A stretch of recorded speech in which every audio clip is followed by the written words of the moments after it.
Hello everyone and welcome to the NPTEL course on pharmacognosy and phytochemistry. This week we are dwelling into beautiful set of very potent compounds called as alkaloids.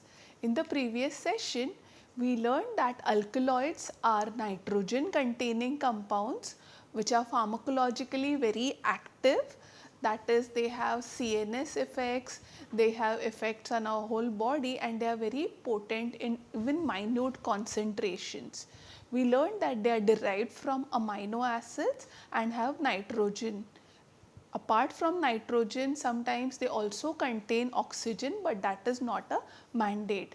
So, depending upon their biosynthesis and depending upon whether the presence of nitrogen is there in the ring or not, we classified our alkaloids as true alkaloids if the nitrogen is a part of heterocyclic ring as well as they are derived from amino acids.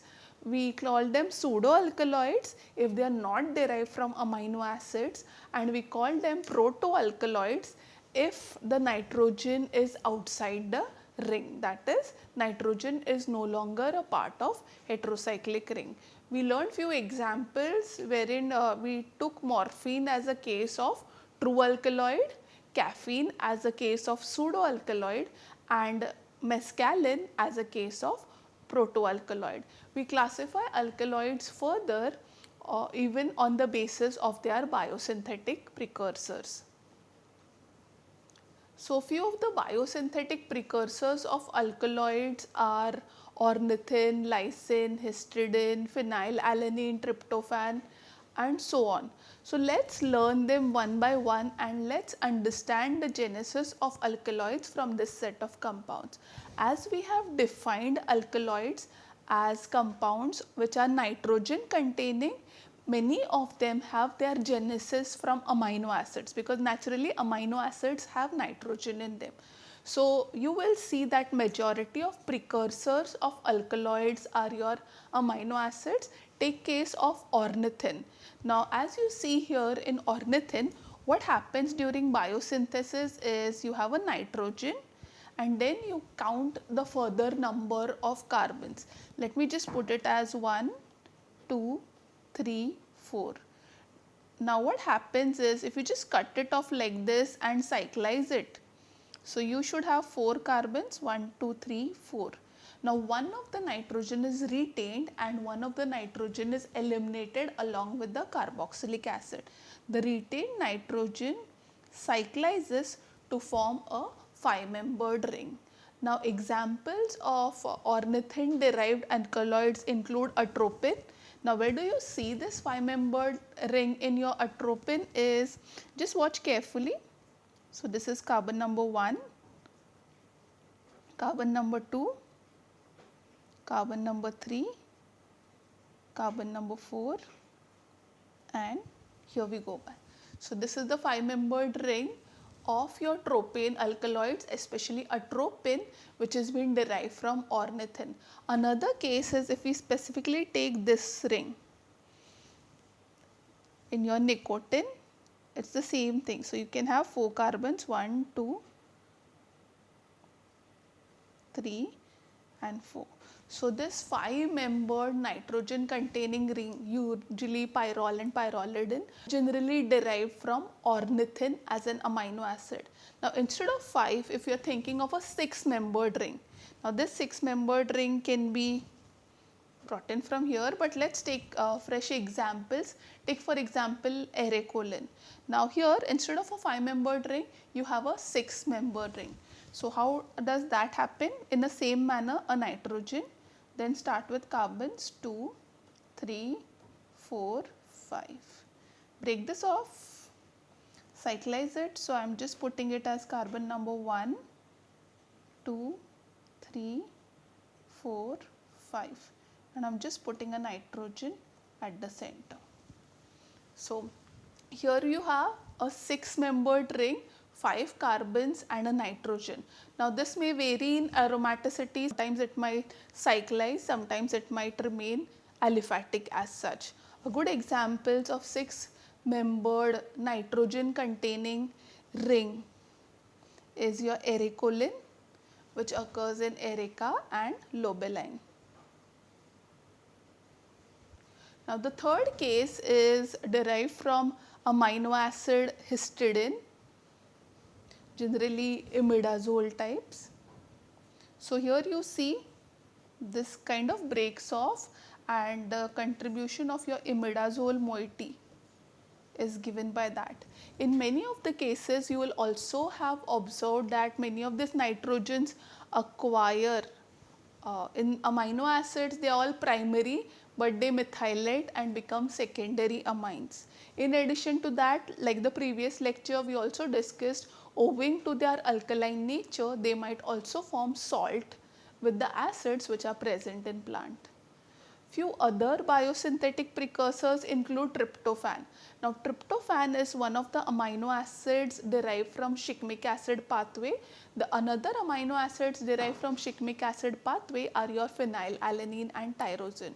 So all these three precursors come out from one particular biosynthetic pathway, which is your shikimic acid pathway. Now tryptophan majority gives rise to a class of alkaloids called as indole alkaloids. A good example of that is reserpine. Now you can see a very complex structure, but let us find out indole in that. So this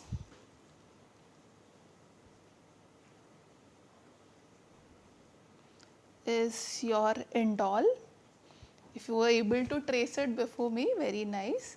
And if you see an additional, what you see here is 1, 2, and on the third carbon, on the third place you have a nitrogen. So 1, 2, and on the third place you have the nitrogen.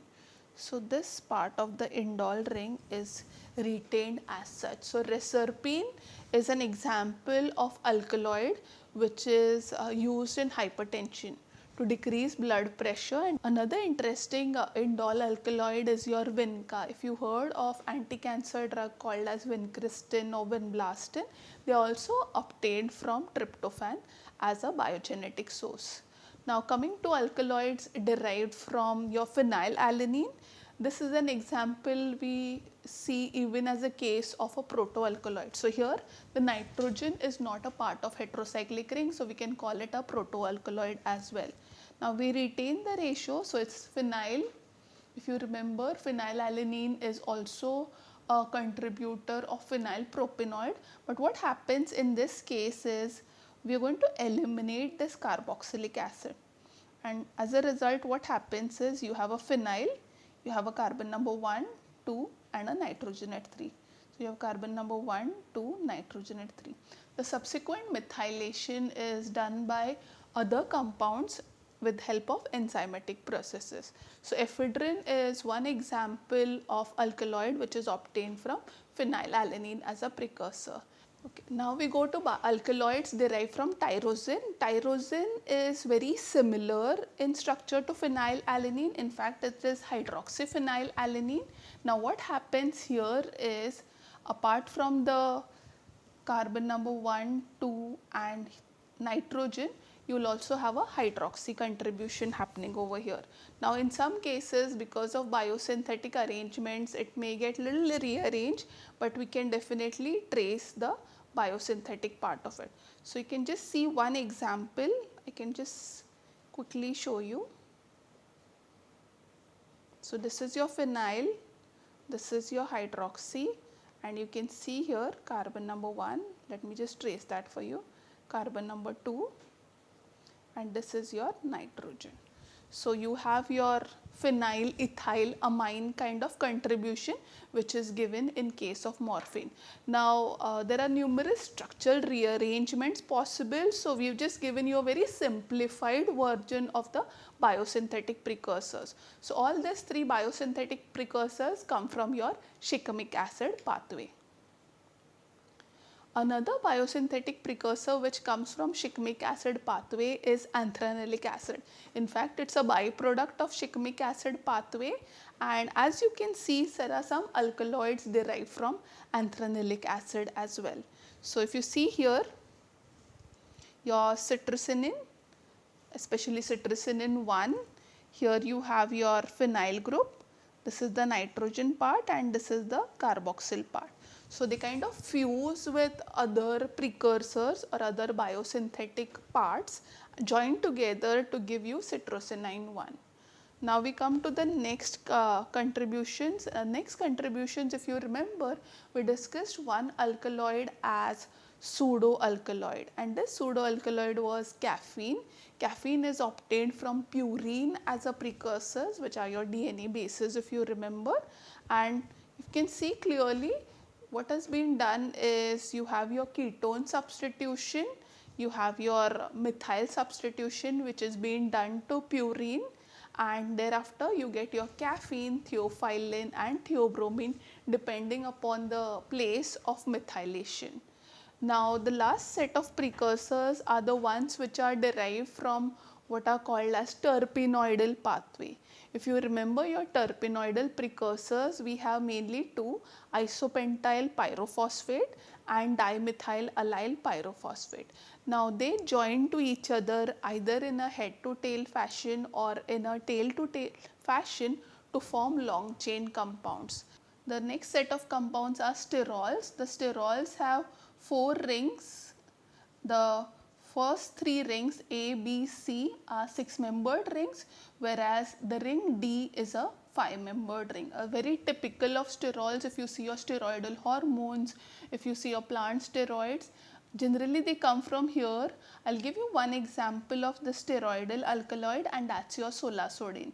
So you can see here ring A, B, C are all 6-membered ring, whereas your ring D is 5-membered ring.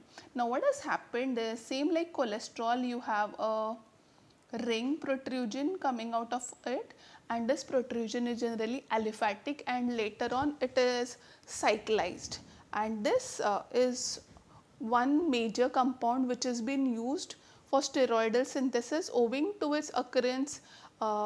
Majorly nowadays diosgenin or other compounds have become more popular when it comes to steroidal synthesis, but this is one compound which can be also used for preparation of your steroidal hormones. Apart from the sterol, you can see that your triterpenoids basically are C30 structures. Your 5-membered isopentyl pyrophosphate or dimethyl allyl pyrophosphate cyclizes in a manner to form a 5-ring system. Now all this 5 rings are all 6-membered rings, as compared to sterols where you see a ring D which was just a 5-membered ring. Here you have all as cyclohexane kind of structures. It's very unlikely that they are aromatized. So you can see here, and apart from that, some of the alkaloids are also diterpenes. A good example of diterpene alkaloid is your Taxol. So you can have your alkaloids having their genesis from terpenes, which can give rise to sterols, which can give like to diterpene or even triterpenoidal alkaloids. An example of steroidal alkaloid is your solasodine. Now you can also classify your alkaloids based on their bioactivity. We call it a pharmacological classification. A good example of that is alkaloids used to treat cancer. Majorly Taxol, vincristine, vinblastine have been used. They are called as anti-cancer compounds. Alkaloids which are analgesic, mostly pain relievers. Morphine is a very potent pain reliever and an analgesic. Anti-malarial. Now this set of compounds, especially quinine, if you go to see, have their ability to kill the parasites which cause malaria. A good example of that is your Plasmodium falciparum. So it stops it from growing and multiplying. Then your antitussive alkaloids, the alkaloids which are used in management of cough. You might have seen formulations containing codeine. You might have seen Adulsa or Vasaka formulation that contains an active called as vasicin. Now apart from that, we have anticholinergic alkaloids. Now these alkaloids are actually fighting with your acetylcholine to bind to the receptor, and that is why they are called as anticholinergic. Now they have a good effect, say for example increasing your heart rate, drying of mouth, and relaxing your smooth muscles, which can be used in cases of emergency or even in the cases of surgeries. Now some of the alkaloids can kill parasites and worms. They are your quinine, amitin. Some of the alkaloids can decrease your blood pressure. They include Rauwolfia alkaloids such as reserpine, resinamide. Some alkaloids stimulate your brain, like having your tea and coffee in the early morning. That's caffeine. And if you've seen people smoking, nicotine is the one which is responsible for CNS stimulant effects. Apart from that, there are alkaloids which give you miotic effect, which cause constriction of pupil, and good example of that is your pilocarpine. Now this is not all, the list is endless as more and more alkaloids are being discovered and their pharmacological activities are explored, but I'm just giving you idea how diverse the activity of different alkaloids are. Now alkaloids can also be classified based on the taxonomy. Taxonomy is when you see the order or family in which these compounds occur. So just talking about family, there is one family which contain the most abundant alkaloids, and that's Solanaceae family. Now Solanaceae family contains diverse alkaloids. This include your atropine, which comes from atropa, solasodin, which comes from solanum. You will see your tobacco, which contains your nicotine. You will see your datura, which is used in or which was used in India for poisoning, especially datura seeds, and chili or capsicum, which contains a very pungent compound called as capsaicin. Now apart from that, other families also contain alkaloid. This include Papaveraceae. This is a narcotic alkaloid, opium. Then you have Apocynaceae, which contains your vinca and Rauwolfia. Your vincristin and vinblastine are obtained from vinca roots, and your Rauwolfia gives alkaloids such as reserpine, resinamide, ajmacin, and so on. Another family which contains alkaloid is your Rubiaceae. These are generally trees such as your cinchona, which gives us anti-malarial compounds such as quinine, and coffee, which gives us caffeine. Apart from that, you have Pipraceae, which is your long pepper and black pepper. These are wines basically, but if you eat the fruits of it, they are very pungent, or what you call it as spicy, owing to an alkaloid called as piperine. Now alkaloids can also be classified based on their chemistry or structure into numerous classes. Talking about true alkaloids, where the nitrogen is part of your heterocyclic ring and they have the biosynthesis from amino acids, there are few examples. Take your pyrrole and pyrrolidine. We just saw the structures right now in your nicotine. Apart from that, it is present in your hygrin as well as in cocoa. Then you have pyridine and piperidine. It's there in your lobeline.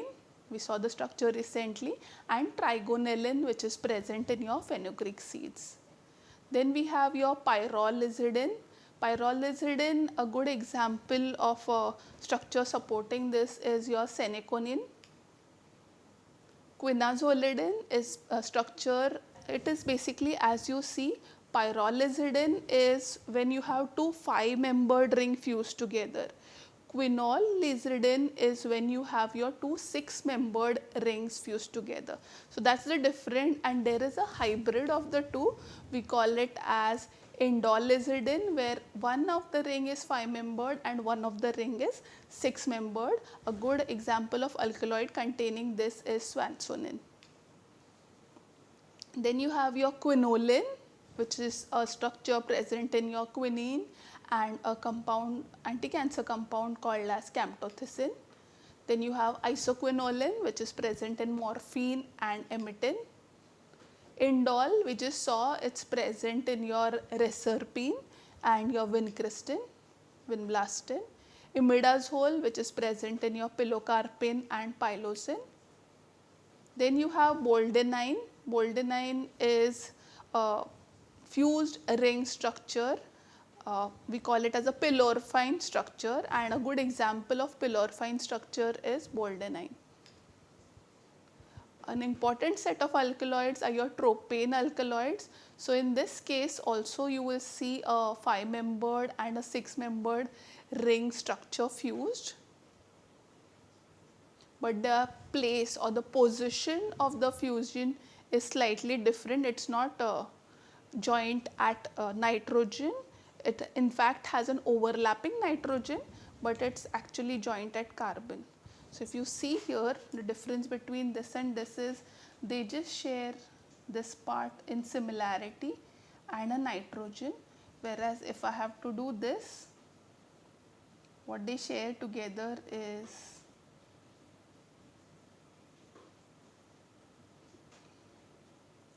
this nitrogen containing methyl. So this part we call it as a 6-membered, and this part we call it as a 5-membered. So these two are very similar, but the sharing, the carbon-carbon linkage is difference or is the point of difference between these two. Now coming to your protoalkaloids, mostly we have seen right now in ephedrine and mescaline. In protoalkaloids, the amine is or the nitrogen is outside the ring. So good example of that is phenylethylamine. And then you have pseudoalkaloids. They don't have their genesis from amino acid. A good example of that is your purine, caffeine. Then you have your steroidal compounds such as solasodine, and terpenoidal compounds which include your Taxol, which is a diterpene, and aconitin. Now alkaloids are distributed in nature. They are found in plants, they are found in microorganisms, they are found in fungus, as well as some of them have been even purified from animals. A good example of location of alkaloids is they can occur in bark, especially cinchona. They can be purified from leaves such as tobacco, datura, atropa, even your tea leaves gives caffeine. They are obtained from the roots such as Rauwolfia, vinca, aconite and berberis. They have been purified from seeds, coffee gives caffeine, Nux vomica gives strychnine, brucine, and those are very potent bitter compounds. From the fruits, you've seen your black pepper, the solanum fruits, your chilies, capsicum, or your cola nut, which was initially used to make your Coca-Cola, is also a rich source of caffeine. From the latexes such as opium, alkaloids have been purified from marine organisms such as marine ascidians, and a good example of a very potent compound is trabectedin, which is used in cancer therapy. Another example of a very potent alkaloid is the one obtained from fungus, and that's your ergot. I've just kept the image here. So that occurs in your cereals, kale cereal, and this ergot is, you can see here, it's a fungus, it grows there, and from this you can purify ergometrin, which is a powerful oxytocic agent. So these are few references you can look forward to for further reading, and thank you everyone for your attention.